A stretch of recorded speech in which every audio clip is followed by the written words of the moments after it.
Your Words Destroyed My Planet, the stream series. The edited version. Originally streamed live at twitch.tv/dualitiesdownfall. More information in the description. Your Words Destroyed My Planet, Chapter 11. A nice, quiet evening in, you'd thought. It's getting closer to launch time, so Gamzee has meetings that he has to go to and training, so you had the hive to yourself, so you'd thought. Maybe you could watch a chill movie or put on one of the many films you've seen before and get your laundry put away. Instead, there's just an agitated banging on your front door, and when you open it, you're not in the least bit surprised to find Solix there. Gamzee's out of that thing, right? Solix says, in lieu of anything like, hello. He's out at the aforementioned thing you speak of. Hi, by the way. So nice of you to call in advance and see if I have plans, Oh, yeah, just let yourself in. You huff as Solix brushes past you into your hive. I need your help. On a few things, actually, Solix announces. Do any of these problems that you need help with involve Dave, by any chance? You ask as you follow him inside, letting the door shut behind you.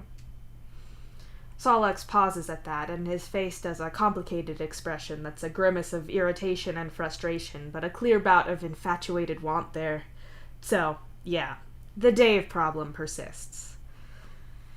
That's not really a problem I need help with. It's more that I've got complaints to lodge with the universe in general about him, I guess.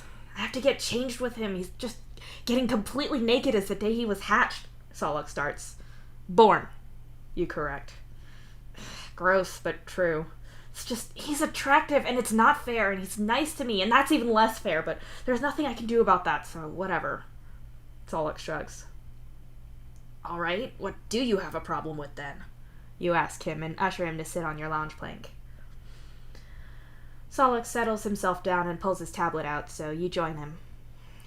I talked to Aradia. She snuck in when I was getting ready to go swimming with Dave. I think he'd figured out that I wasn't totally okay with being right there with him and getting changed, so he stepped out for a bit. I just got changed properly when Aradia bursts into the room and claps her hand over my mouth like she was going to troll nap me or something, Solix tells you. Concerning, but you're clearly not abducted, so I'm assuming she wasn't there to do that, you say. It's these seductive insights that keep me coming back to you for help, Solix says flatly. You elbow him sharply, though he ignores you and keeps talking.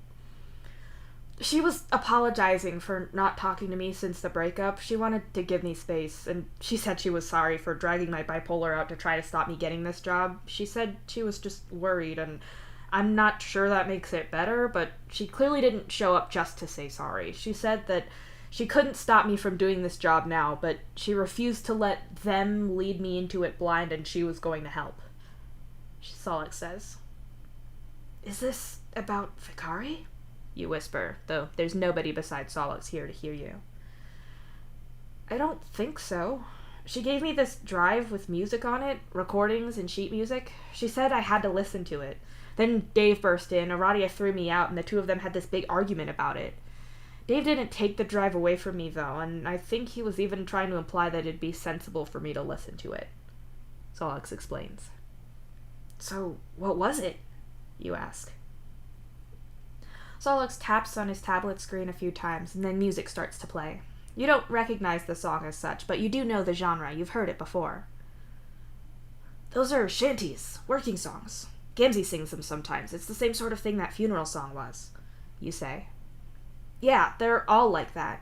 There's some in languages I don't speak, though. Listen, Solix says, and taps at another one. You listen carefully. That's German.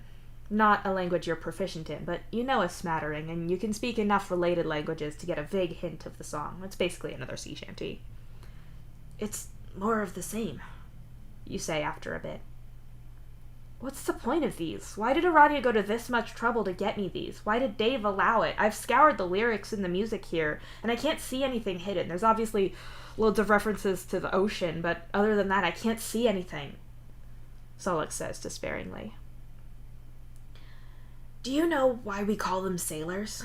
You ask, and he shakes his head.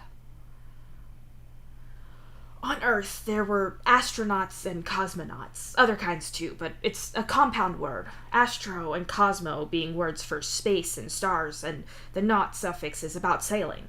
Sailors of the stars. I guess trolls never really thought to name it, so when we translated the word, we were just like, sure, sailors, we'll call them that. Sea shanties used to be a thing on the ocean, but in the military too.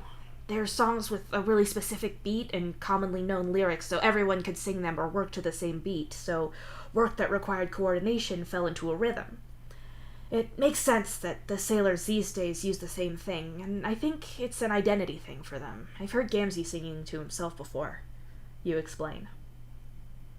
Okay, that explains why they have these, but why was it so urgent that I get them? I'm sure Aradia wasn't terrified at the prospect of me not knowing the words in a group sing-along. I can't find any hidden messages anywhere. You look. She had to be trying to tell me something else, Solix says, and pushes the tablet into your hands. So, wait, you want... what? You want to see if I can find hidden messages in this? You ask him, gesturing to the tablet. Yes! We can't stop the mission, and I have to go down there. I want to, but I need to know what's in this, he insists. What makes you think I can do anything with this? You ask him. Did you get a qualification in cryptography and forget about it or something? It's... I don't know. Music is a language. You do languages, Solix says. That's not how any of this works. I don't know if I'm annoyed at you that you haven't paid attention to what languages I know, or if I'm flattered that you think my knack for languages means you can just hand me anything and assume I'll be able to understand it, you say in exasperation. Solix opens his mouth, but you cut him off. Yes, I know, both. Look, if you send me these files, I'll see if anything connects, but they're just shanties as far as I can see. I don't know what meaning you're looking for there, but sure, I'll try, you offer. Solix seems satisfied with your agreement and sets about sending you the files. So, what else is bothering you? You question him, wondering if this might be an Aradia thing, since he said his Dave problem isn't really solvable. Solix hesitates, uncharacteristically nervous.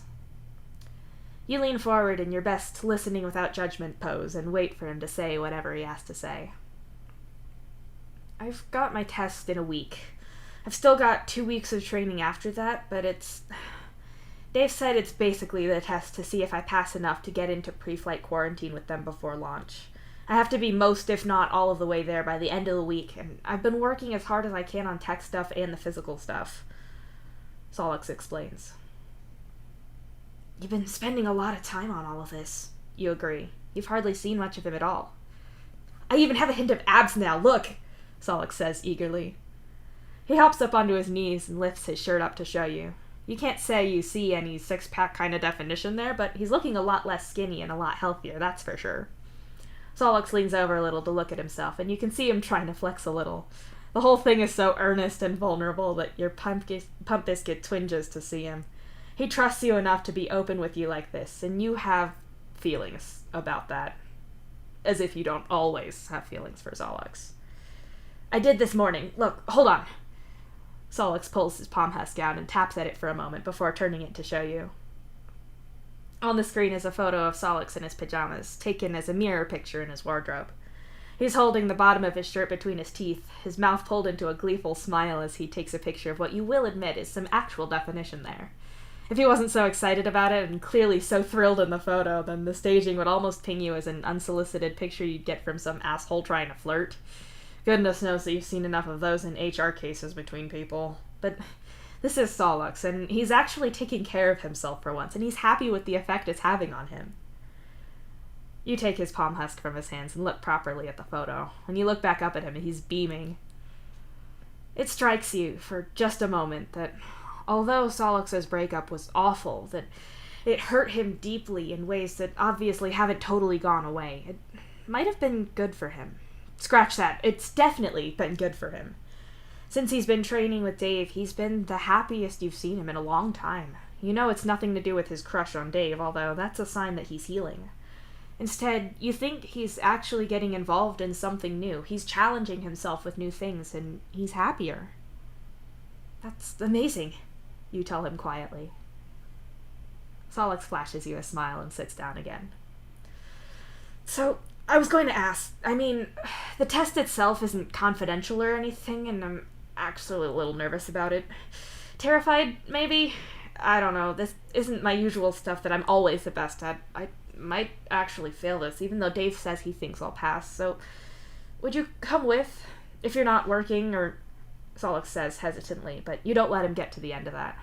I'll be there, just tell me when and where, you say. Solix throws his arms around you and you squeeze him tight. Naturally, you both pretend that didn't happen the moment the hug breaks, but you're touched that he wanted to ask you to be there, that he'd feel safer with you there.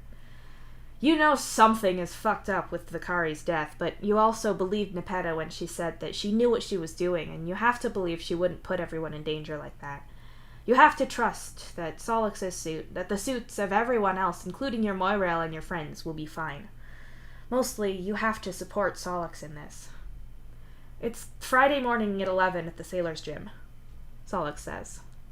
I'll be there, and hey, since you're all gonna be gone for a while afterwards, both in quarantine and off on some alien planet, we should have a party first. I could rent out a space and we could all get together, you suggest. What if I fail the test? Solix asks quietly. I don't think you will, and in the 1 in a million chance that happens, and you don't have to come if you don't want to, you say. Solix nods thoughtfully for a moment and then draws a deep breath in. You should invite Aradia, he says. You're sure? You ask.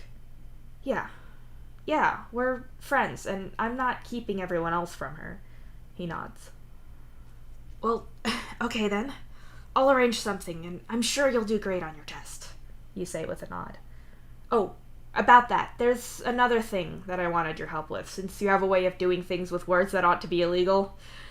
I need to pick a name for my call sign, and there's specific conditions with it, he starts to explain. I know how that works. I helped Gamzee. You want me to help you pick your name, though? That's really personal, you remind him. Solix gives you a look like you're stupid. Of course it's personal and important. That's why he asked you. At least, that's what his expression communicates to you, at least. I have the list here. Jade hooked me up. The problem is that it's gotta be one word, but that word can't be anything you confuse with a description or instruction, so names of bits of the ship are out, obviously, but also anything that could sound like a direction. So even if I wanted to go with a 2 theme, I couldn't have 2 or double or half, but I also kind of want it to sound like a name, Solix explains. You slide against his side and peer over the list of names that Solix has open and critically look it over. I think there's criteria that you want here. You want something meaningful, but you also want something that doesn't sound embarrassingly try-hard or edgy teen's first username, and you want something that sounds like a name, on top of meeting the criteria that you actually have to meet, you say up front. Dave said his name was Laika, which sounds like a name because it was. It's to do with Earth space stuff, so it's meaningful, and it doesn't sound pretentious and embarrassing. Okay, I get this Venn diagram that you're making. Solix nods.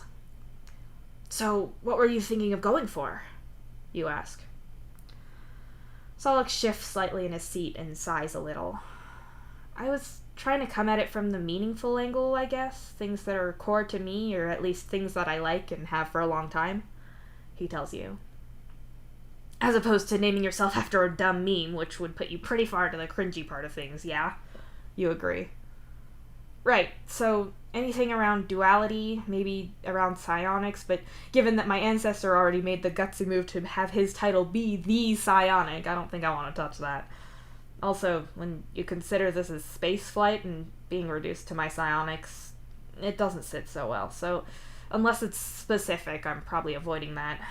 I thought maybe my whole Vision Twofold Doom thing, but first of all, that's a bit of a pretentious goth kind of vibe, and secondly, there's a weirdly high number of supernatural or ghost-themed names on here already, Solix tells you. It's a tricky thing to do. Just on an off chance, you gorgle duality just to see what kind of related words you're going to get. Dualism is interesting, but it doesn't sound like a name, or maybe it could be at a push. Difference is definitely not a name. Are you just looking up synonyms? Solix asks, craning his neck to see your palm husk. They're not great so far, you admit, and let him see. Yes, that's me. Ambivalence. I both do and don't care. Definitely the attitude I want to portray in my new job where I'm trying to get the sailors to trust me so we can figure out what's going on with Vicari, as well as all the shit I'm supposed to do for the actual job. Really good, he snorts. I did say they weren't good, you protest. A little while passes as you continue looking up possible names. At your side, Solix is doing some scrolling of his own on his tablet, but he seems a little fidgety. You're wondering why when he finally speaks up, although, given how quiet his voice is, that might be something of a misnomer. I also thought maybe whatever I pick might have something to do with Meduna, Solix says, his voice quiet and soft. You open your mouth to say how sweet that'd be, but you get the feeling that Solix isn't quite done talking, and if you interrupt him in this, he might never say what he's thinking. I don't even know if he's, alive, but I think he'd think this is cool. Not the planetary tech support thing, but actually getting to see cool new places, being on a shuttle. I thought maybe if I could bring him with me somehow, it'd be... Solix shrugs with one shoulder, the gesture a little helpless. I thought maybe, skate tricks, but they either didn't sound like names or just didn't sound like me at all. I asked Dave, though, not about the name, but about bringing something, and he said we're allowed to bring personal effects. They've got to be vetted, so it's not like, yes, this is my emotional support explosive. I would like to keep it right near the life support, but... Do you remember that dumb plastic ring he won in the arcade at one point? The cryptography spinner ring? He had it all the time in school because he could mess with it without getting in trouble. I found it when I was moving. It was in my desk. Do you think I should take it with me and leave him out of the name? I could put it on a necklace or something, because we have to wear gloves, and it's not exactly small. What do you think? Solix asks, and finally looks at you. You may or may not be silently crying a little. The sight of your tears seems to alarm Solix a little, but you push that aside and hug him tightly. You smush his face into his shoulder and sniffle for a moment as you try to get words together for him. I think that'd be really great. I think he'd love you taking a shit plastic ring with you the way humans take religious symbols. He'd think that was the funniest shit ever. It's also really sweet of you to think of that, you say with your voice watery. Are you really crying? Solix asks and weakly pats your back. No, shut up, you sniff. You pull back and rub at your face, so there's no evidence that you were crying at all. The perfect crime. I still can't believe you're even going, you say thickly. Hercat, I can't quit, Solix starts. No, I know that you have to go and want to and everything. It's just that we've never been that far apart before. When we were kids, you lived 2 blocks away from me and Crab Dad. Even when you got your place with Aradia and then with Dave and Hal, you've still never lived more than 20 minutes or so from my hive. The idea of you being so far away is weird. Normally when Gamzee and Aradia went off, we'd spend loads of time together. I'm really gonna miss you, you admit softly. Well, now Solix looks like he might cry too. It won't be that long. And when I come back, I can tell you everything, and you make fun of me for all the stupid stuff I'll probably do. Solix offers, and with a slightly watery smile. I'm sure you'll have plenty to tell me. You agree and lean against his side. Solix goes back to looking at name ideas on his palm husk, and curiously you flick through the files Aradia gave him on his tablet.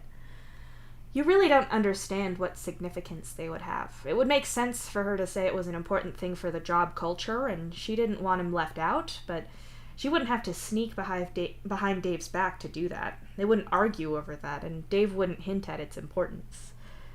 Solix is right. There has to be something else there. You'll be damned if you can think about what it is, though. What about a pun? Solix asks, looking up from his palm husk. You don't get to change it, I don't think, so it better be funny forever, you warn him as you scroll through the songs.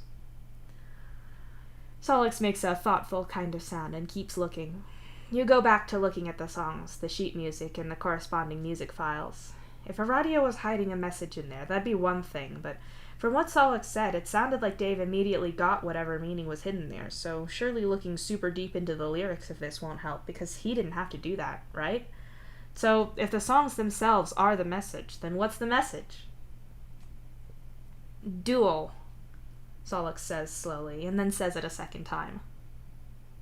Just duel? You ask him. No, D-U-A-L and D-U-E-L. I could do something with that. So it's only a number pun for people who know me, Solix says, literally spelling it out for you. So you'd use the dual part and the number thing would be implied? Also, wow, that no longer seems like a word, you say with a frown. Duelist! Solix gasps. It sounds like a name, or a title at least. It's not try-hard cringy, and it's related to something about you. It passes the test. It's also not something that'd be casually said over comms, so it should pass their specifications for a call sign. I like it, you say with a slow smile. Say it to me, Solix says. Duelist, you say, like you would his regular name. Yeah, that feels like it could be my name, Solix smiles. I'm happy I could help then. Are you going to submit it? You ask as you lean against his side again. Solix nods and takes his tablet back off of you.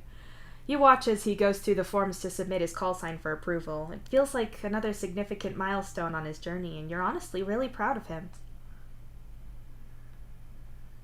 The night before Solix's test, you swallow your pride and head over to Nepetta's place. You've not heard from her since the incident about Vicari's suit.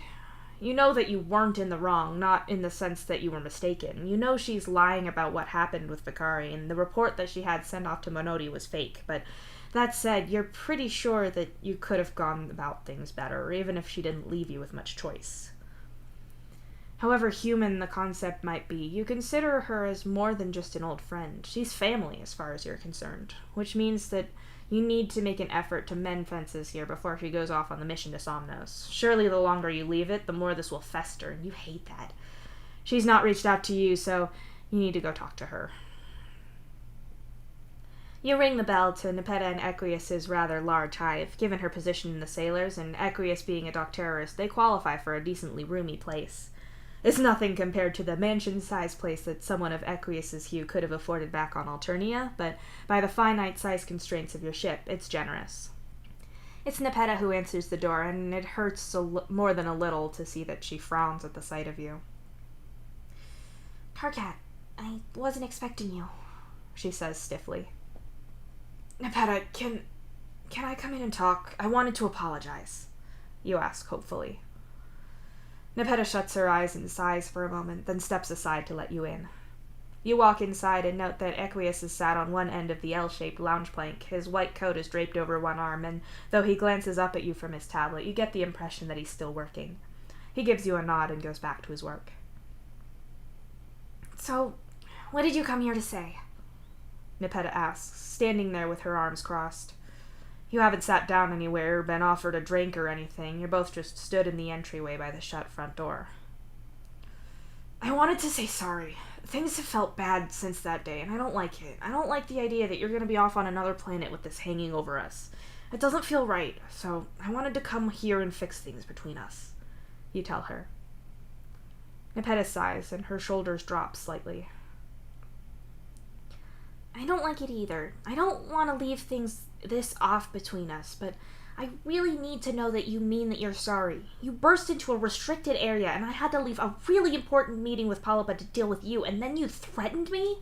You don't understand what you put at risk there, not just my reputation, but people's lives, Nepeta says firmly.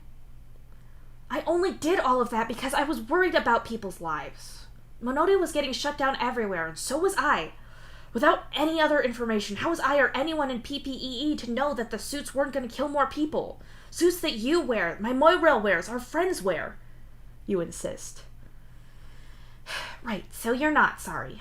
Karkat, I know what I'm doing. I'm not...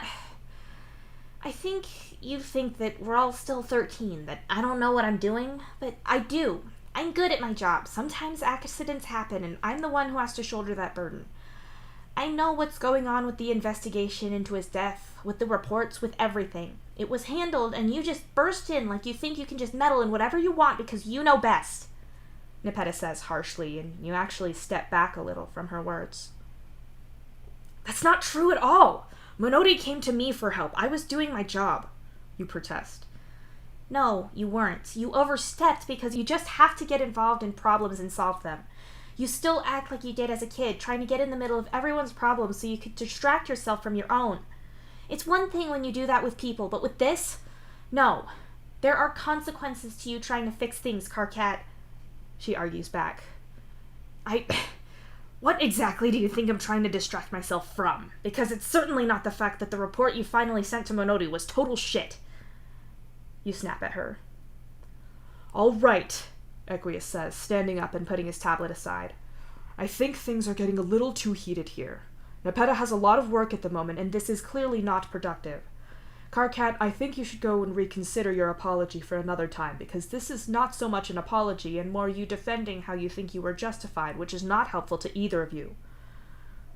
Oh, no. Nepeta clearly has something to say, so say it. If she thinks I'm acting like a dumb teenager, then I want to hear why. You hiss and glare at Nepeta. I don't know, Karkat. Maybe you should look at your pathological need to help people and fix other people's problems, especially if they're relationship problems. Maybe you should wonder why you have this dissatisfaction that you clearly redirected to everyone else. Maybe you'd rather try to screw up my professional life than deal with your own personal life. Nepeta growls at you.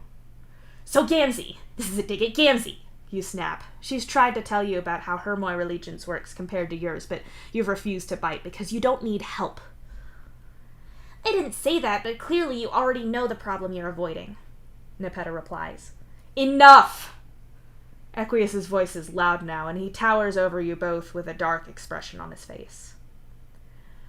This conversation is not productive, and you're both going to end up saying things that you will regret, and they will be hard to take back. Nepeta, please stop. Karkat, I think you should leave. Perhaps when Nepeta returns from her mission, everyone will be a little calmer, Equius says. You and Nepeta are both seething, but you have to admit that Equius at least has some kind of point here. Fine, you say through gritted teeth and see yourself out. There may as well be an actual thundercloud over your head as you storm home. You can't believe that Nepeta would say that to you. You know that by personal problems she means Gamzee, because everyone has their opinions about you and Gamzee. You know that. You're not stupid. But you thought that you got through to everyone when you were younger that you're not interested in unsolicited advice about whether you should be with Gamzee or not. It's not like with Solux, where he'll offer you his opinion on something that Gamzee has done or said that's relevant to what you're talking about. You're not saying that Gamzee is beyond criticism, but you're not interested in people telling you what to do with your own romantic life. They don't know your situation, and they don't get to comment. As for Nepeta bringing Gamzee into things in what was clearly an obvious way to hurt you, that's just too far out of line. Sure, your relationship isn't perfect. You aren't perfect. You could be a better Moirail, a better friend, a better person in general, but you try. Goodness knows that Gamzee isn't perfect, but he puts up with your flaws and he's supportive.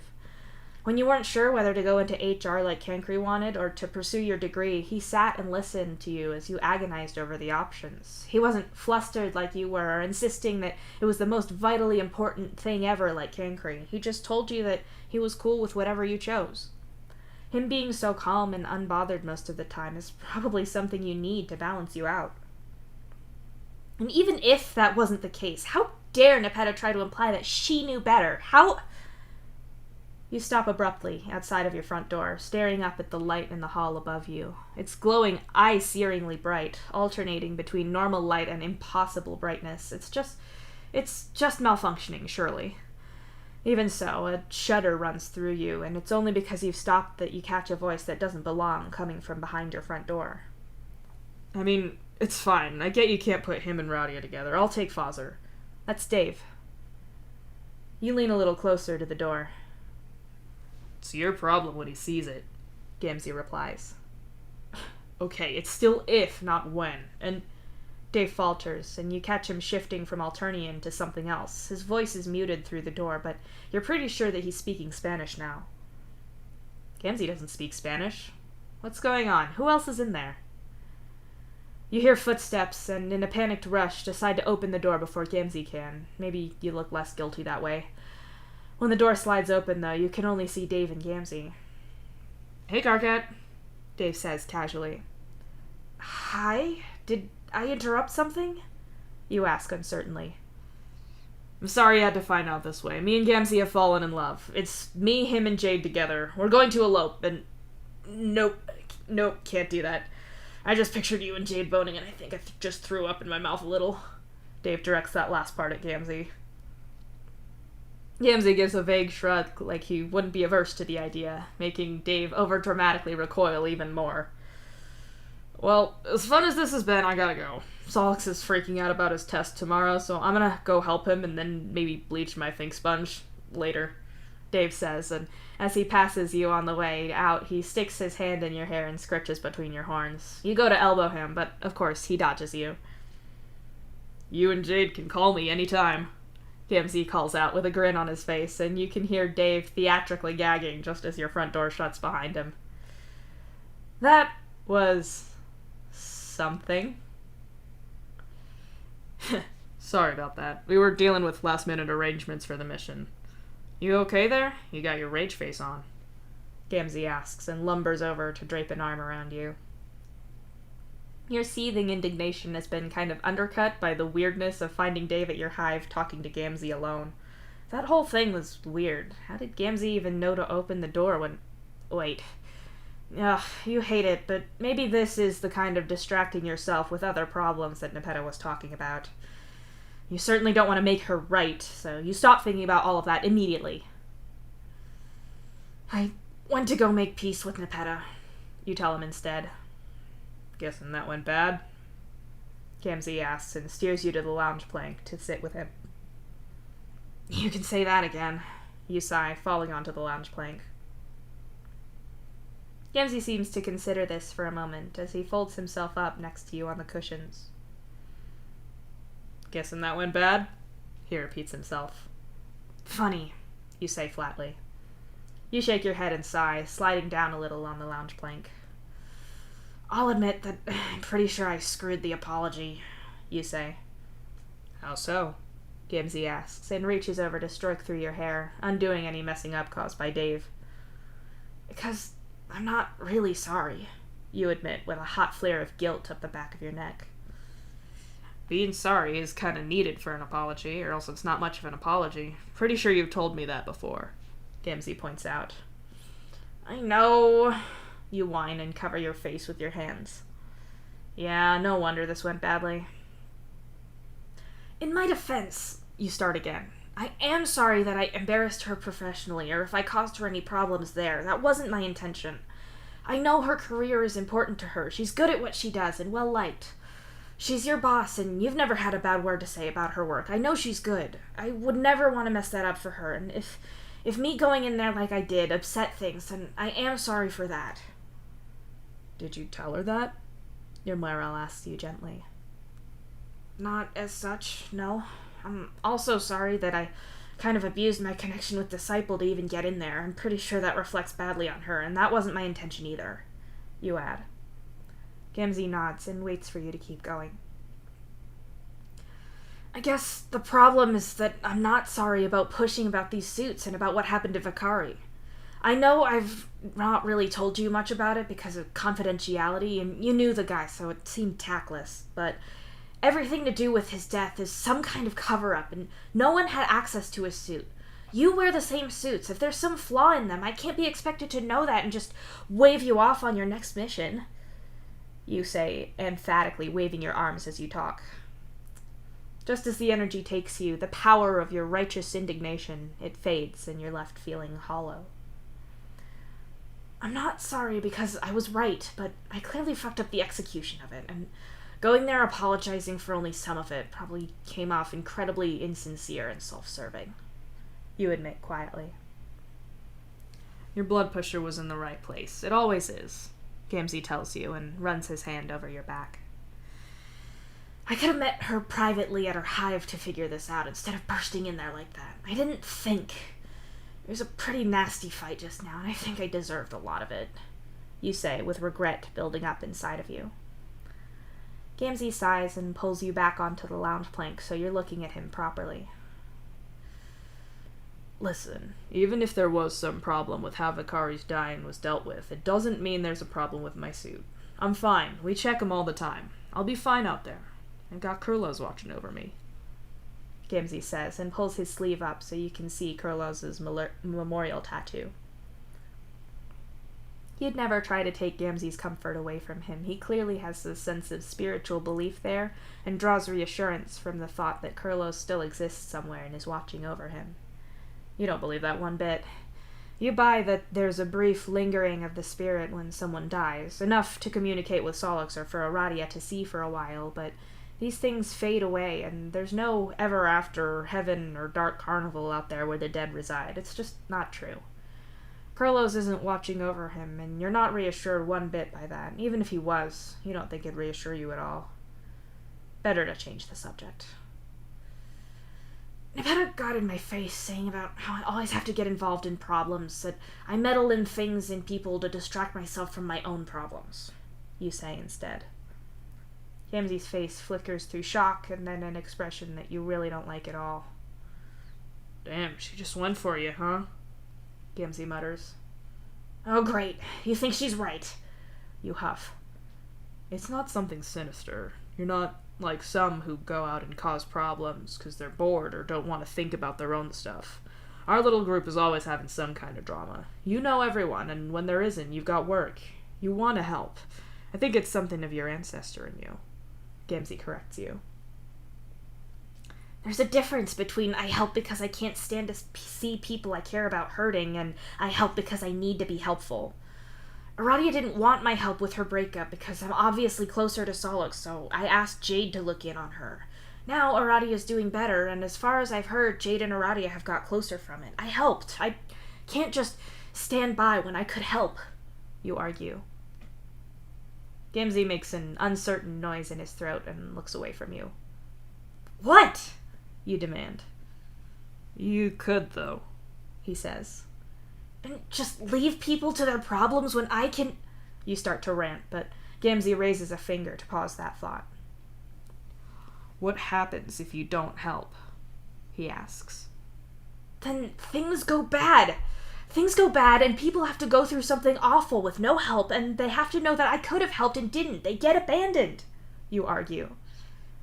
And you're the only one who would help? If not you, nobody would? Aradia has other friends. She was always real friendly with Tav. She could have talked her feelings out with him, or someone at work, at her lab, or she could have grown and helped herself, Gamzee points out. That's not... You falter. What are you trying to say here? That no one else would ever help, so it always has to be you? Or is it that you're too empathetic to people's pain and you have to step in because it hurts to see? Or do you think that you're the only one qualified to do what's best for people? You don't think it's the second. Goodness knows you don't have a high enough opinion of yourself for that. You know what it's like to hurt and to struggle and need help. You've been in that position, and there have been times when either no one did help you or your problem was such that no one could. You hate the idea of anyone else feeling like that. You think I'm helping people for selfish reasons? You ask. I think you help because you care, and it's nice to feel needed, I guess. I like knowing that you need me. People need people, Gamzee says, and leans over to kiss your forehead. A leaden feeling settles in your stomach. He basically just said yes, didn't he? Gamzee stands up and stretches. I'm gonna shower and sleep. You coming? He asks. You shake your head mutely for a moment before answering out loud.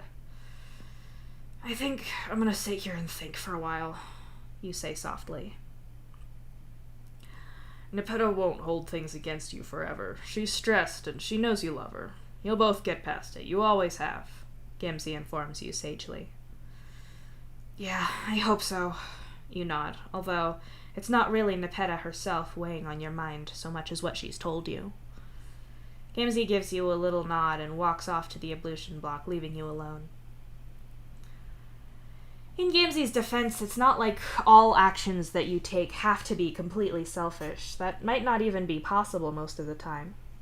If you feel bad because someone is hurt and so you help them, yes, you did it because you had empathy, but you also relieved the feeling of discomfort that your empathy caused. You still benefit. It'd be stupid of you to demand that everything you do for other people is entirely selfless, that you can't gain anything from it at all. That's not the part that's really stuck under your skin. The part that's really got to you was the bit you didn't say to Gamzee, the part where Nepeta said that you were helping people and meddling in their lives to stop yourself from thinking about your own problems. Those problems specifically relating to Gamzee.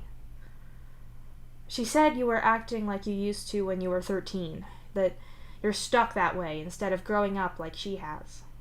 The thing is, you know that, at least when it comes to 13-year-old you, that she's right on the money. Your friend group was always a mess of drama and feelings, and you swear most of your friends back then had their heads up their asses when it came to dealing with other people. At that age, you had loads of your own problems. Most strongly was working out how your own dumb mutant attraction worked. You hated the introspection it took to work out what you wanted, how confusing your own feelings were. Other people's problems were a breeze in comparison. Rose had feelings for Kanaya, so you could help her talk it out and steer them to happiness together. June had inadvertently offended Tavros, so you can go and smooth that mess out. Solix blew up at basically anyone, and you could go and shake some sense into him. You absolutely helped people because it also distracted you. Your internal senses detected that you had a problem, so you solved a problem, just not yours. It soothed the pain of it for a while. Back at that age, you couldn't stand to be alone with your thoughts for long, or else you'd end up in one of your many journals, raging at yourself and your failures in a way that solved nothing. But if you were helpful, that was better. Your friends couldn't throw you and your awful mutant feelings out if they all liked you and you'd helped them all, right? It's cringeworthy to think back on, but you're pretty sure that everyone feels that way about things they did when they were 13. It's the whole point of being that age, isn't it? If you're still like that, and you know you still do fix people's problems for them, does that mean that you're still hiding from your thoughts? That you're still using it as a crutch so you don't confront things inside of you? You sit there with your thoughts, lulled somewhat by the background white noise of Gamzee's shower. You know Nepeta was talking about Gamzee. She's never thought he was good for you, but you refuse to hear about it. It's your life, your relationship, and most importantly, your highly demanding and super weird quadrant problems. She wouldn't get it, but it's easy to dismiss that, isn't it? It's easy to say that no one else knows what they're talking about, and it's different when it's you, but if she thinks you're avoiding things, then you either have to take a long, hard look at yourself or admit that you are being evasive. You really hate other people being right, so you have to look at yourself, at your life. But where to start? Gamzee is the obvious starting place, but even then, he's a huge topic. The most obvious problem in your relationship with Gamzee is the tension between him and Solix. They can't stand each other. Solix thinks he's the worst and awful for you, but he respects that it's your choice, and he also doesn't want to stop being your friend, and if the price for that is being near Gamzee sometimes, then so be it.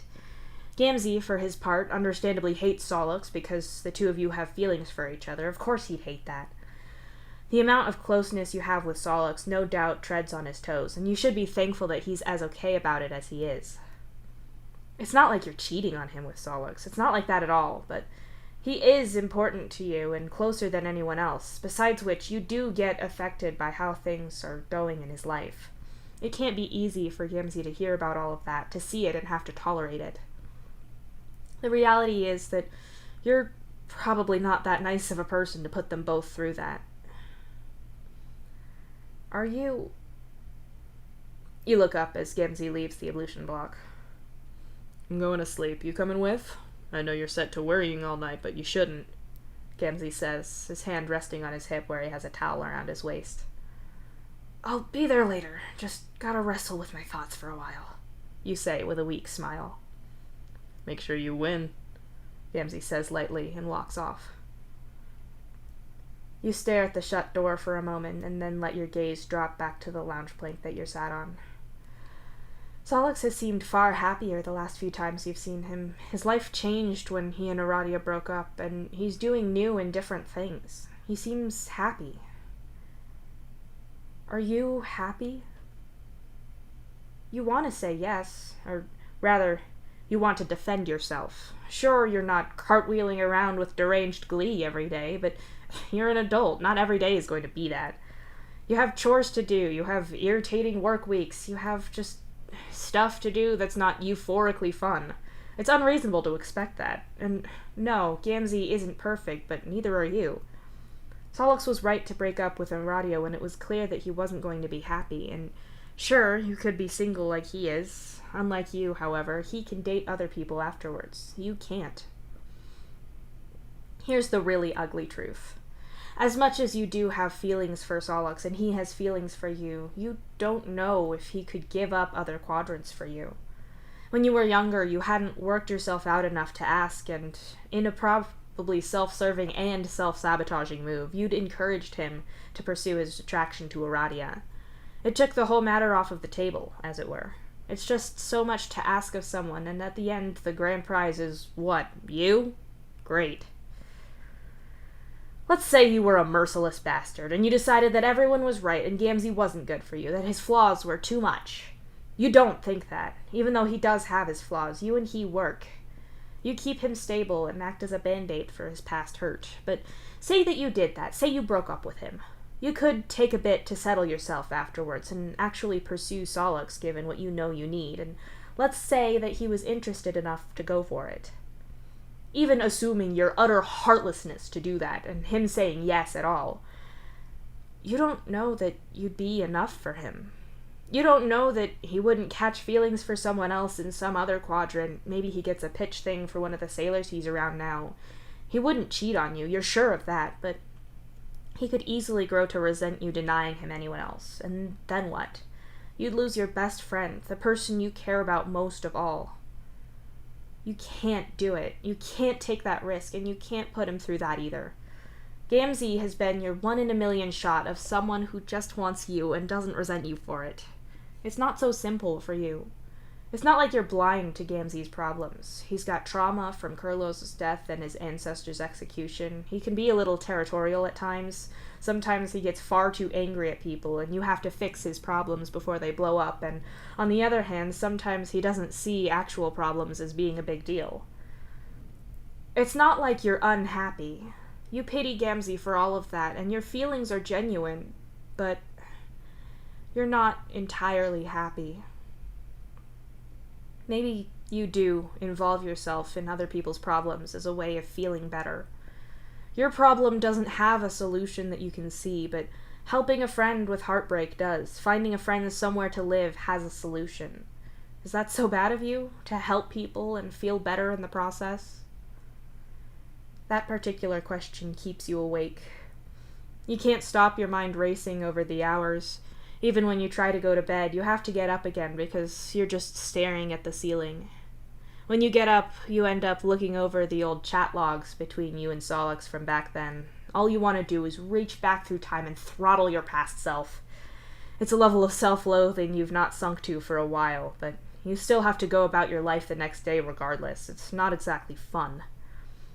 You won't let it affect the going-away party or Solix's test, though. Those things are more important than your problems. Even as you go about your day, your thoughts buzz around you like flies. You're simultaneously muted inside and also filled with far too many thoughts.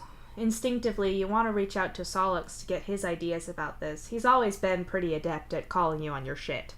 That includes situations where the shit in question is you being awful to yourself for your mistakes.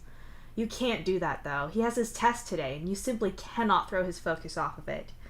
Your problems have obviously been there for a good long while, and they can stay there longer. There's no way you're taking this away from him. So you stand there outside the gym as Solix takes his test. Dave's there with you, his eyes glued to his palm husk where he's reading the information that Solix's wrist monitor feeds to him. Polypa, who was conducting the test, had decided that Dave was just distracting Solix, so both of you are waiting outside. Is he doing okay? You ask him anxiously. His pulse is high, so I guess he's doing the endurance test, but his numbers are okay so far. Oh, he must have got off. His pulse is dropping. Dave says that last part hurriedly and cranes his neck to see through the window in the door with no more luck than the first 20 times he's tried. Should his pulse drop? Is that good? You ask uncertainly. Yeah, it means he's recovering from what he did. It's the measure of how fit you are. A faster recovery is better. See? It's going down. Dave explains, showing you the screen. The numbers are indeed dropping, but beyond that it doesn't mean much to you. You look up at Dave's anxious expression, and you find yourself curious, which is probably you redirecting your own problems, but whatever. How come you're so nervous? Solix seemed to think you were pretty sure he'd pass, you say curiously. I am. Mostly, anyway. He tried really hard whenever we train, but it's a lot to ask of someone, and people get nervous and mess up in far lower pressure situations than this. Besides, he gave it everything he had, so if he's not able to pass, that means that I'm the one who failed here. It'd mean that I was supposed to train him to pass and didn't manage it. It'd be really shitty to let him down like that, Dave says. He seemed a lot happier since... You fall into sudden silence as the door opens and Polypa comes out with Solix behind her. Centrifuge, Polypa says without any further explanation and walks off. Solix is sweat-drenched and yellow-faced, but he gives you a weak smile and hurries after Polypa. He passed. He passed the exercise part. She's just testing his G-force tolerance, and the psionics who can fly always pass that, Dave whispers gleefully. Holy shit, let's go! You hiss at him and pull him along after Polypa and Solix. The centrifuge testing area, or whatever it's called, is a giant circular room with a huge contraption in the middle. It almost looks like some fairground thing you've seen in old movies. Solix can't even hide that he's delighted that one side is blue and the other red. And he, unfortunately, is on the other side of the glass wall, so you can't give him shit about it. From the expression on Dave's face, you're pretty sure he's thinking the same thing. So, essentially how this works is it simulates the effects of various G-forces. Things you get from entering or leaving atmosphere, that sort of stuff. Only, since we can't really screw with gravity inside the ship in a way that'd simulate it without breaking the ship, we do this. Dave explains for you. Can you tell me what this is exactly? Because it looks like it's just gonna spin him around really fast. You ask dubiously as Solix climbs into a pod. You can see him getting strapped in and Polypa talking to him through the little monitor in the room that you're in. Sorta, yeah. G-forces basically affect how your blood is able to move around your body and how well you can cope with that. Like that trick they have you do in school when you're little where you put a water in a bucket and spin it around with your arm and the water never falls out. It's like that, only your blood is the water and you're the bucket, Dave explains. There's a pause for a moment. We're gonna both pretend that I didn't just say something that accidentally pornographic, yeah? He asks hopefully. I'm feeling magnanimous since you're explaining things for me. You said psionics tend to pass this, then? You say, moving on quickly. Right, yeah. So there's a few schools of thought as to why that is. It's just the ones that can fly that find it easier. Some people think it's because their flight would produce pretty sharp G-forces when they pull off 6 stunts or whatever, so they're built for it. Other people say that they're psionically cheating and assisting their own blood flow. The only problem with that one is that they're on psi blockers when we do the actual flight, so they don't accidentally burst the ship and kill everyone, and they still do well even then.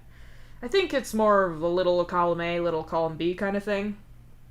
I think having psionics powerful enough to act on your own body probably does things that prepare you for all this, even if your psionics get turned off when we launch, Dave tells you. Right, and the machine does what again? You question, since Dave only half answered and then went off on a tangent. Because, you know, Dave. So it uses the same spinning thing I told you about to put force on him to move the blood in his body. It can cause nausea, problems with your vision, and eventually, if the force is enough, the blood goes away from your think sponge, and that causes problems with being conscious, Dave tells you. You stare at him in dumb shock and then back at the machine that Solix is now inside. You need blood in your think sponge to live. Couldn't this kill him? You ask in horror. Dave gives a half-hearted shrug. Theoretically, if you cranked it up to the very max that this thing does and left it like that, then yeah, but we don't send people on missions where they're going to be put through that kind of force, so we don't have tech or use tech in a way to do that. He's going to be fine, Dave assures you. As Polypa settles into the controls, you watch on nervously. You know she wouldn't intend to kill him, but the fact that it could, in theory, malfunction and do that unsettles you. Then again, if she told Solix that something was wrong, he could probably psionically stop the machine or break out to save himself, but you're still on edge anyway. Ready? Polypa asks. Definitely, Solix replies back through the speaker. You can see his face on the screen, and if anything, he seems excited. At the controls, Polypa taps a few buttons and slides a slider along a screen partway. But beyond the booth, the huge machinery hisses and starts to move. For several seconds, it rotates at the kind of pace that, if you were to follow it on foot, would be a sprint, although it's clearly slow for the machine. On the screen, you see Solix lean forward a little to see out of his pod, but he sensibly settles back in place as the machine picks up speed. We're getting to about the speed that gives you that feeling in your stomach, that kind of free-fall lurch, Dave explains in a whisper. Speeding up, Polypa announces. On the screen, Solix seems entirely unfussed, even as the machine beyond the booth starts to blur from going so fast. Yeah, non-psionics, this part can get a little hairy, Dave says. At least now the force of the machine has Solix firmly in his chair. He at least looks like the machine is having some effect on him, but it seems to be mild discomfort at best. Faster again, copy? Polypa asks. Copy, Solix confirms. His pulse is barely above his normal, like he's nervous but fine. On people without psionics, the body freaks out at this point, especially when you've never done this before. It's just not really doing anything to him, Dave says, and shows you his palm husk to confirm. You watch as the machine becomes impossibly fast without seeming to bother Solix too much at all. Polypa finally slows it down and gets up to retrieve Solix. She's gonna tell him if he passed or not when he gets back here, and she can go over his results, Dave whispers. But you think he did? You check, and he nods. It still isn't going to feel real until Polypa says it, so you wait with nerves jangling around in your ribcage. Honestly, you think you might be more nervous than Solix, as you can see him smiling and laughing at Polypa as she gets him out of the pod. Polypa brings him into the booth and takes him over to her screen. She starts to explain his results and what she'd expect to see for a baseline pass.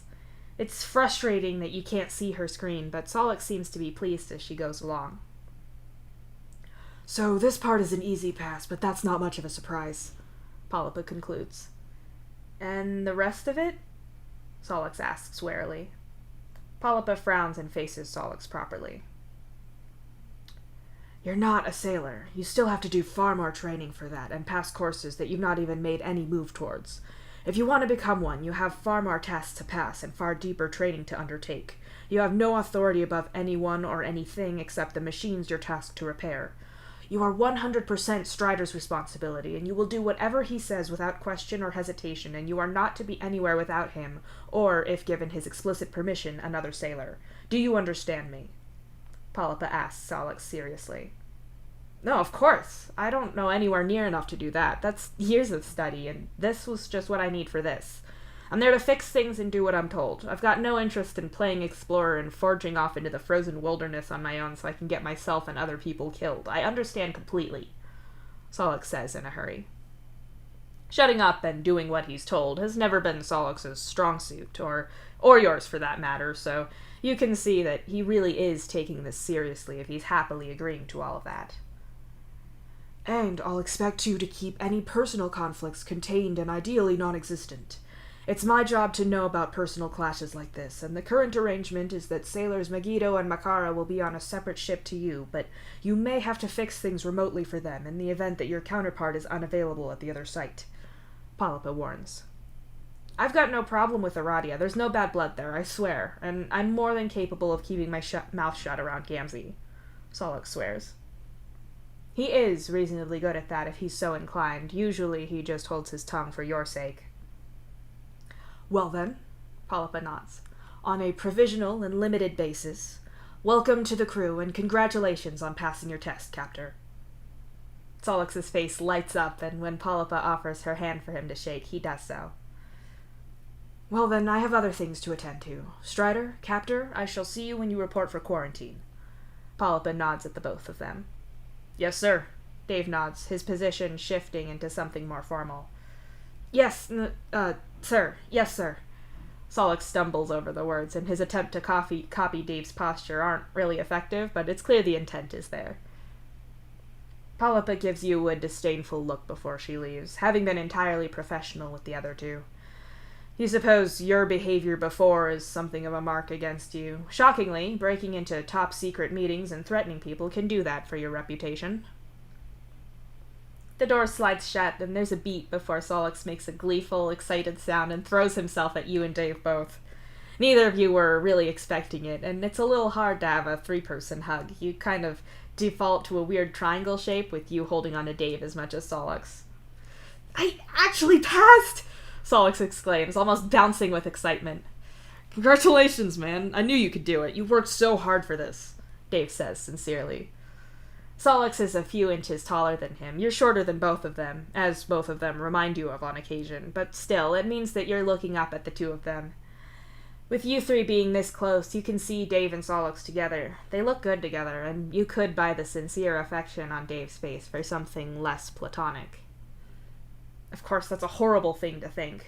Dave's with Jade, and as far as you know, the two of them don't do quadrants or multiple partners. Even if they did, Solix's affections seem primarily flushed, but, well, you've been where Solix is.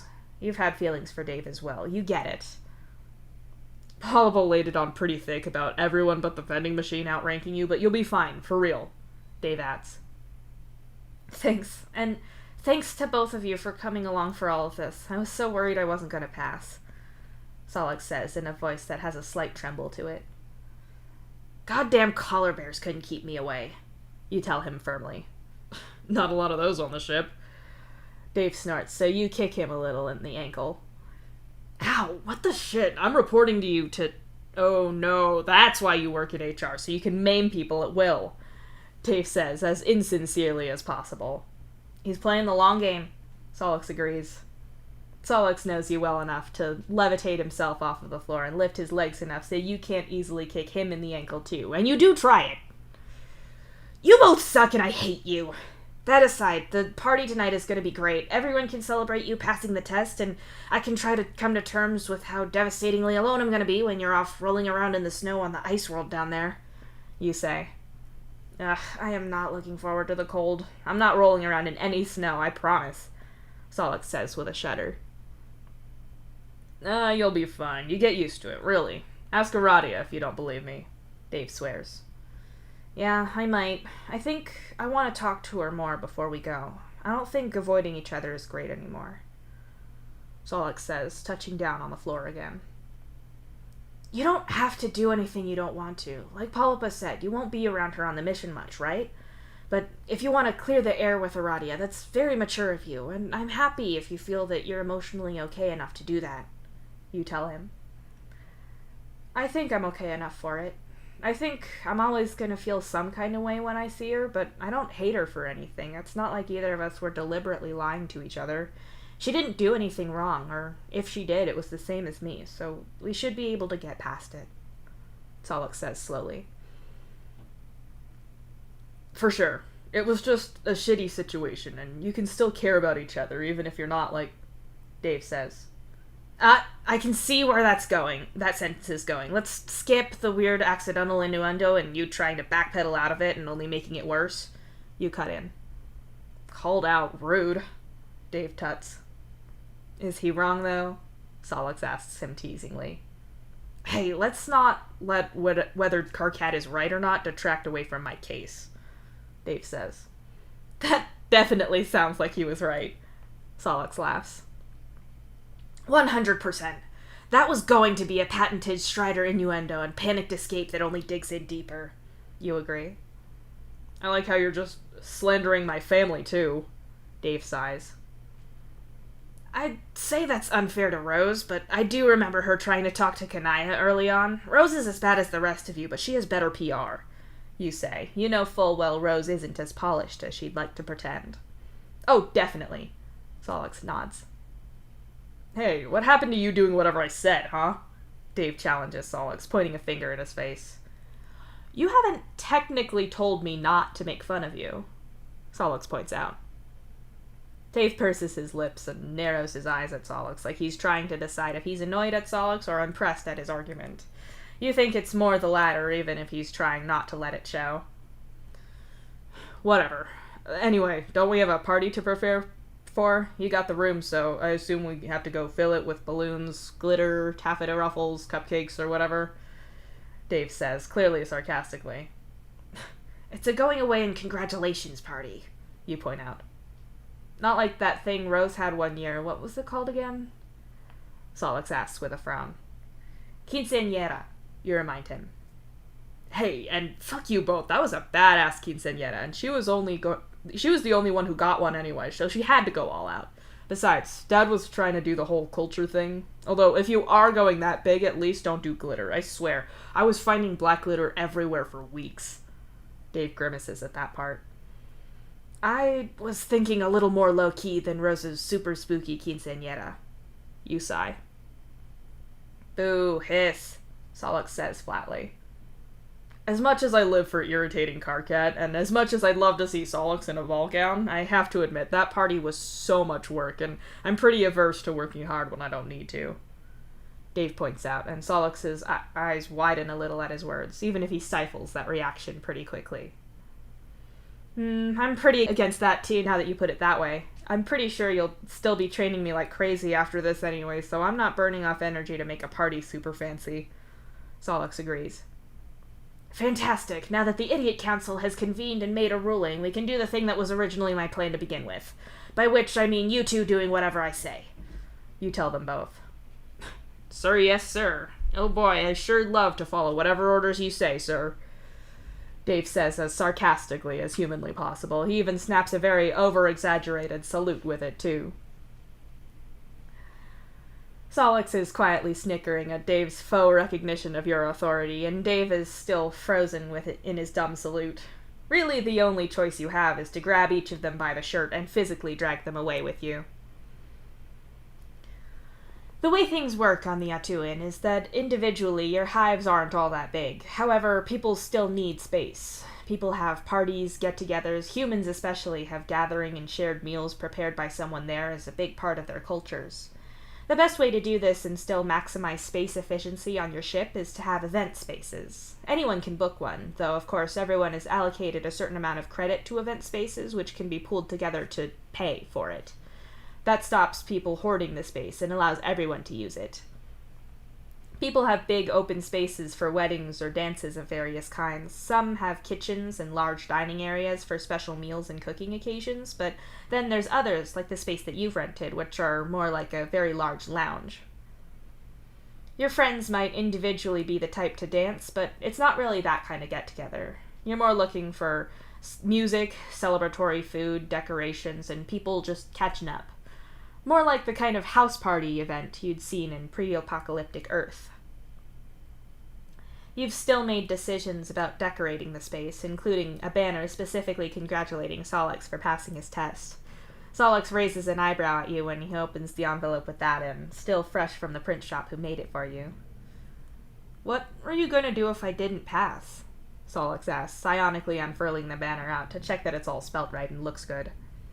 We had every faith in you, Dave tells him from across the room. You seem pretty nervous, though, KK, Solix says with a look at you. Hi, you've met me, right? I worry about things. It's my thing. I knew you were capable of passing. If anything, I was worried that me being there would somehow throw you off and you wouldn't pass, which would be all my fault. You explain. Next time I want to worry about something, I'm outsourcing it to you, Karkat. Clearly you're far more experienced at it than I am. Dave snorts and shoves an armchair across the floor. Fuck you, I'm an expert at worrying. My services don't come cheap. You shoot back. Solix rolls his eyes at you both and starts hanging the banners as you've directed. Meanwhile, you fuss over the food that you ordered in. It's probably a little early to start putting things into bowls yet, but you also want to be sure that you have enough snack bowls and that they're the optimal size for what they contain. You're setting backs of still sealed chips into bowls when Dave mooches over to try to steal some, and you literally have to smack his hands away. Solix leaves to go collect one of his gaming consoles so that people have something to play if they feel like being nerdy losers, which, given your friend group, is a pretty sure bet. For his part, Dave gets some music going and decides to actually make this a decent mix of current music and not the weird shit he sometimes defaults to, though no doubt he's slipped a track or two of that in there for later. You weren't hatched yesterday, after all, you know better.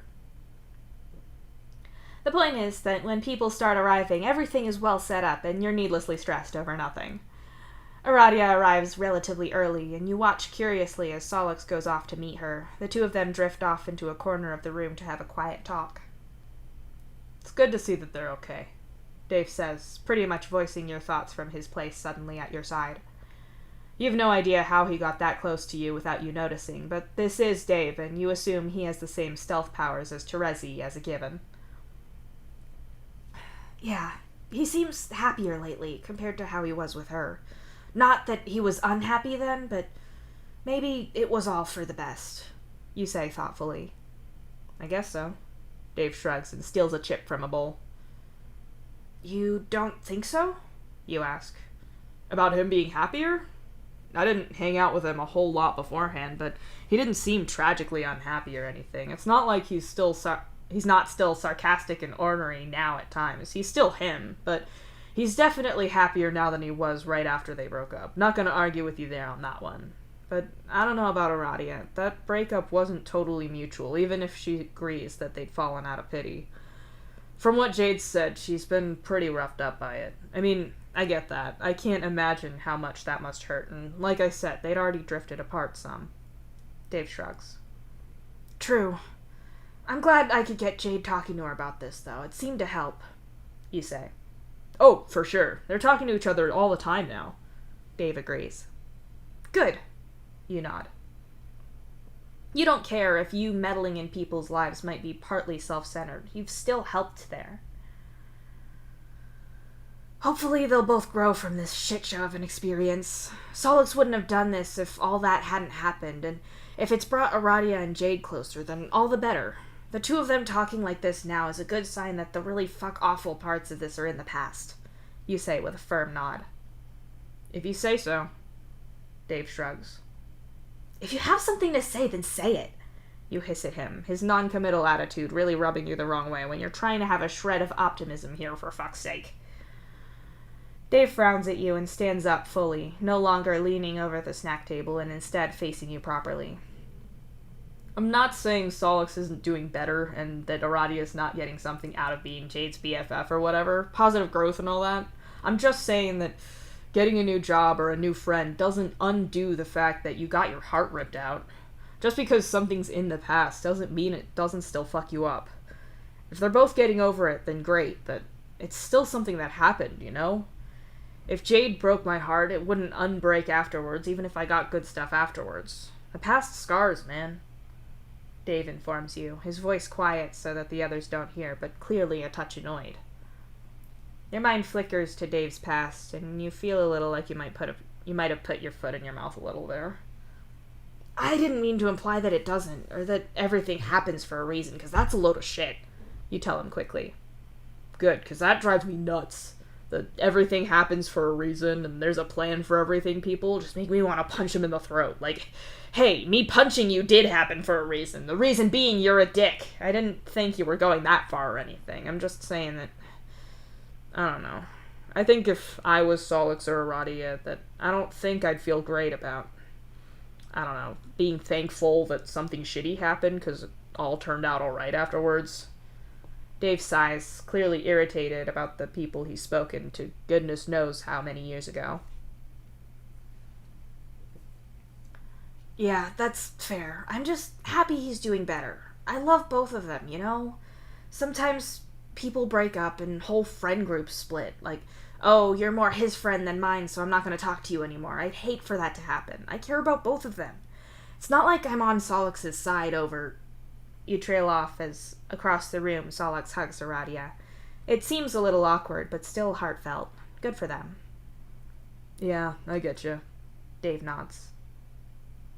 Dave jolts suddenly and turns around in a blur of motion. Ah, damn it. One day I'll get you.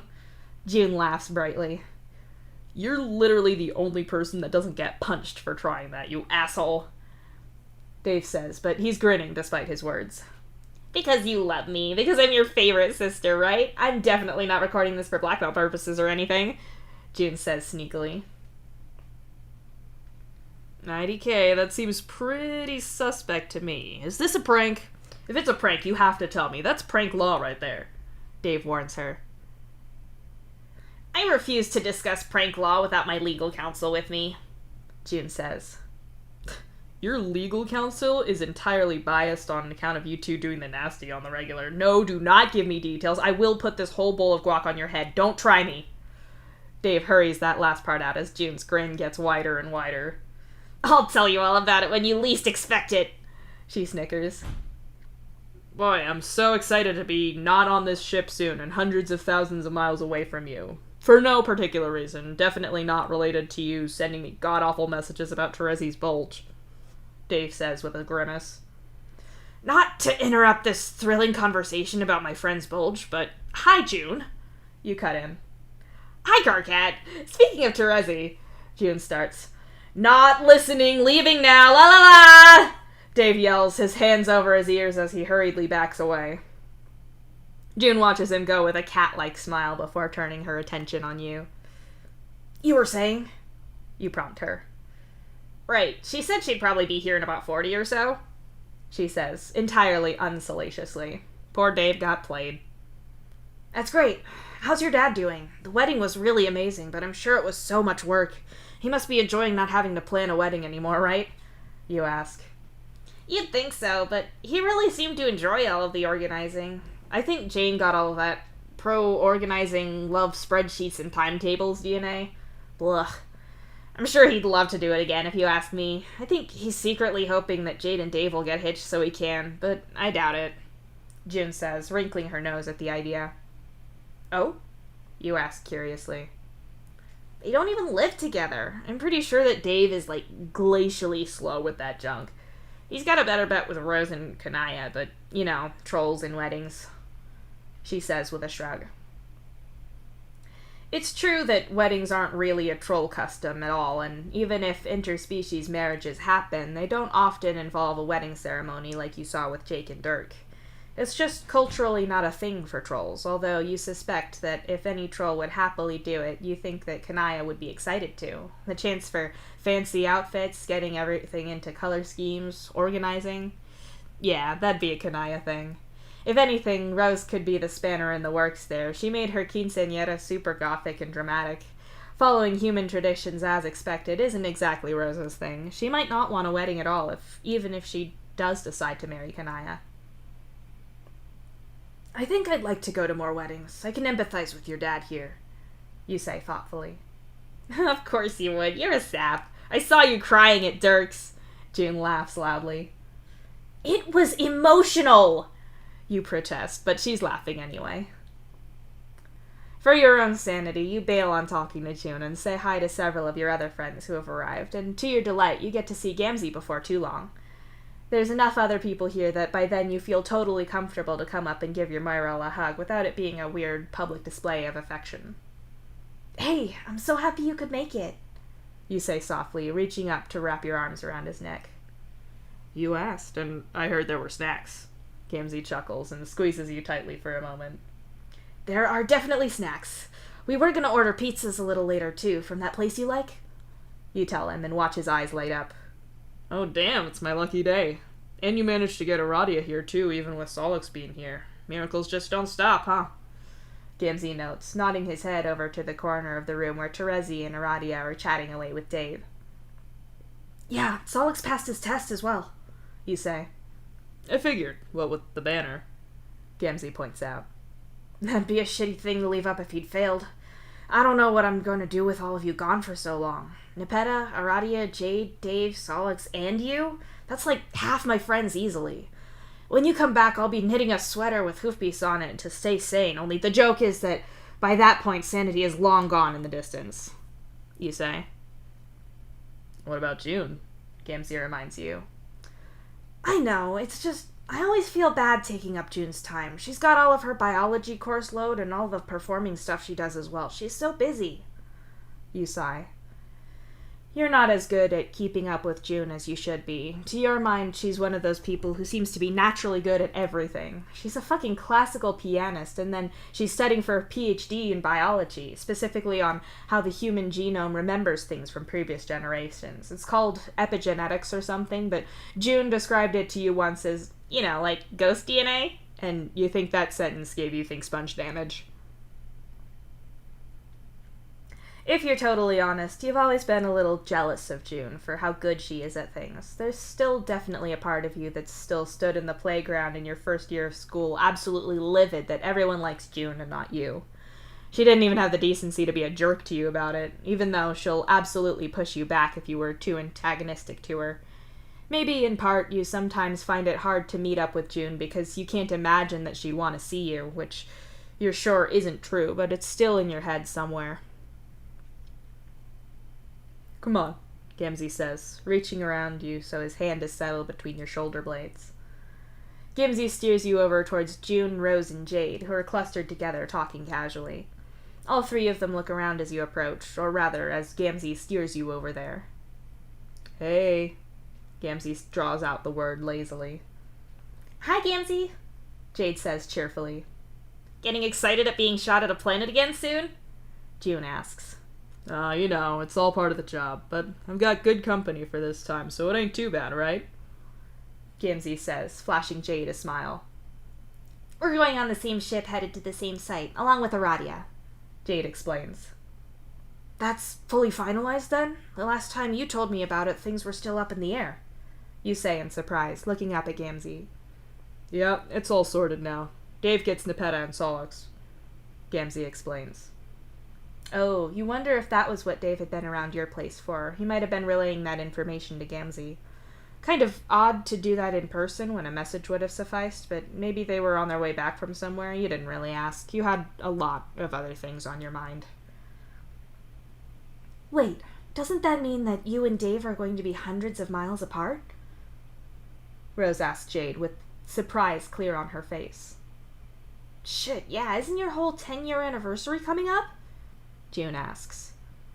It's going to be while we're down there, yeah. The timing's kind of unfortunate, but it's, time's an arbitrary thing when it comes to milestones. It's a lot less flexible when it comes to when the launch window is and everything like that. It's fine, though, Jade assures you all. That sucks, though. I'm sorry, you say, but Jade waves you off. It's fine. I'll be with Jake, and I've been spending loads of time hanging out with Aradia, and we'll be working together, so it'll be great. And you too, Gamzee, Jade says. If you get all lonely, we can all hang out like a slumber party or something. We can, braid each other's hair or some shit, Gamzee says thoughtfully. Jade, I have a burning desire to see that. Braid Gamzee's hair to sleep over and send me pictures, June says in a stage whisper, making Jade laugh. I think I'd also be interested in seeing that, Rose chuckles. You joke, but we're only allowed to take so much stuff with us. People get bored. It might just come to that. Jade laughs. You want that too, Croquette? Want me to come back all pretty? Gamzee asks you. It'd make a change, you say meanly, only to shriek when Gamzee tries to tickle you out of revenge. From across the room, you just catch Dave yelling a demand to know how you can be so loud, but you're too busy escaping to tell him to fuck off. The party progresses, and you feel pretty pleased at how well it's all going. Everyone is getting on, and there's a nice mix of stuff to do and also space to talk. The groups switch around organically of their own accord, and you spend time talking to pretty much everyone. The nice thing about the rented event spaces is that it's all self-contained, so you're able to go to an ablution block that's part of the same space without having to leave and find a public one. You're just washing your hands when voices catch your attention. What's wrong? Aradia asks, her voice weirdly clear for you being in the next room. For a second, you think that she's talking to you, but you've not been in here long enough for anyone to reasonably think that you're unwell or anything. Only then someone else replies. Nothing, really, Jade says back, her tone bright. It feels like you've got something on your mind. Is it just the mission? We've been on expeditions before, so you shouldn't be nervous, Aradia points out. Looking around you, you see that there's a vent in the corner of the room. The two of them must be right under it, so it funnels their words straight to you. Your hands are still dripping wet, so you search for the towel to dry them off. It's not that I'm not scared or anything. It's just, I don't know, seeing you here with Solix, I'm surprised you're okay with that. I thought that breaking up a relationship that was so long running would mean that you'd never be able to be around each other properly again, Jade says, and you'd been worried about that too. I'd be lying if I said it was completely easy. There's a lot of old habits that I'm catching myself before I do them.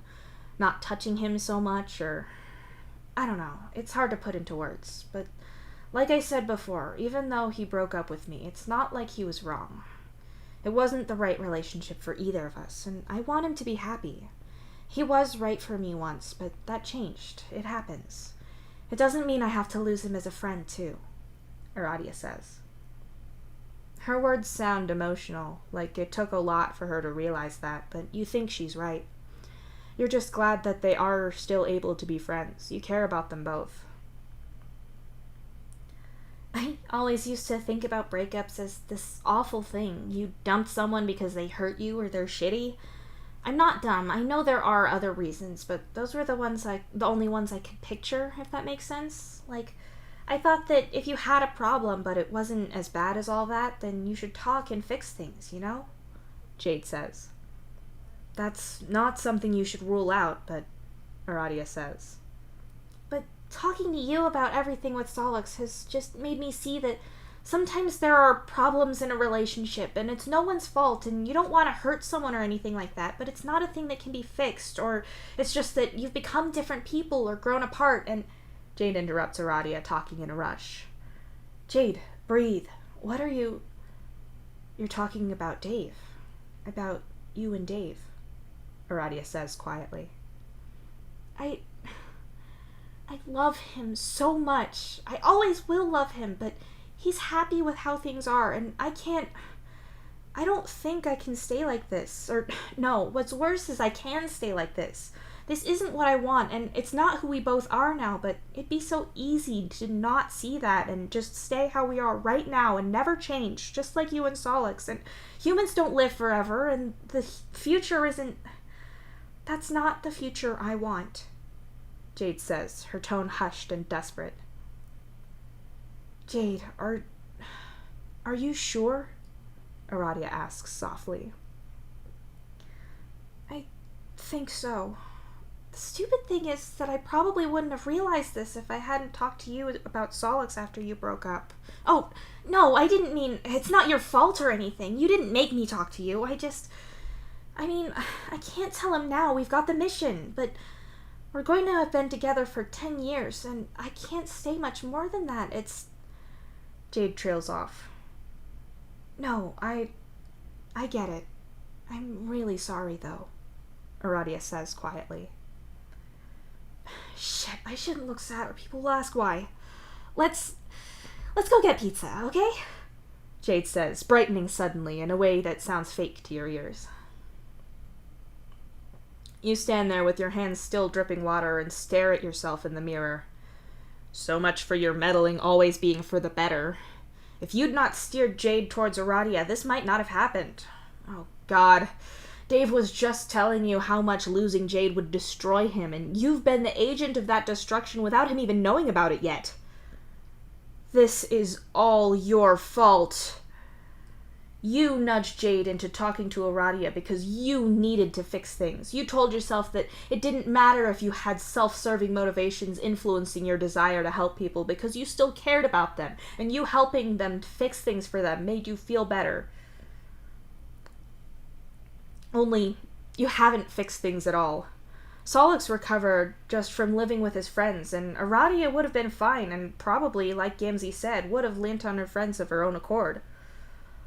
But no, you had to get involved. You had to fuss at Aradia until she snapped at you, and when that wasn't good enough, you sent Jade to help. But now Jade's discovered that she doesn't want to be with Dave anymore, and it's all because she's been talking to Aradia about Solix because you asked her to. Oh, shit. Dave agreed to have Solix move in to help him out and do you a favor, and this is how you repay him? They've been together for almost 10 years. Actually 10 during this mission they're going on. You know, the one that Jade's probably going to break up with him after. What the hell have you done?